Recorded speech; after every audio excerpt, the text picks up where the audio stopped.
And I feel good about not only where we are, but where we are in future production rates as well. And I think there's been a lot of false reporting with the wrong motives about where we might be, the United States of America, and we're in a very, very strong position and feel only better about where we're going in the future. Any decision about future Taiwan arms sales, as the president said, will rest with him and is the nature of that relationship.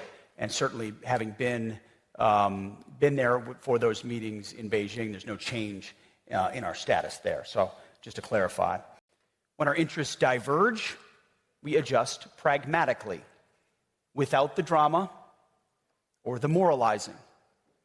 I think Western Europe might take note.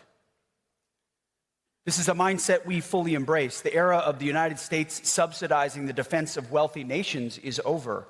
We need partners, not protectorates. We seek alliances built on shared responsibility, not dependency. This is the maturation of our alliances in a new era. It's a vision that puts our alliances on a sustainable footing, ensuring they are fit for the challenges of this century, not the last. This shift is not a matter of choice, it is a matter of strategic prudence. The National Defense Strategy makes clear that the old toothless, utopian, and globalist course of foreign policy was headed for a disaster. We are ready to work with all of you, where you are, based on your own situation, your own geography, and your own cultural, political, and economic realities, to ensure that a Pacific free of any dominant hegemon is secured. And that's why a core line of effort in our national defense strategy is to increase burden sharing with U.S. allies and partners, and simultaneously empower them to contribute to our collective defense. This is no longer an afterthought.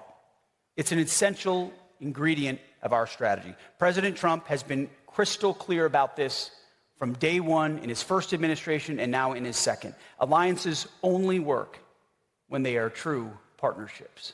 It is a two-way street. You don't have a strong alliance unless everyone has skin in the game. No freeloading. History is not over. Alliances are not judged by the number of flags, but by the number of formations. We don't need more conferences, we need more combat power. I'm sorry to say this here. Less Shangri-La, more ships, more subs. For too long, polite pleas from our European allies to spend more on their own defense fell on deaf ears. They're finally playing catch up, and we let ourselves get distracted by empty globalist rhetoric about the rules-based international order, while European capitals threw open their borders and hollowed out their militaries.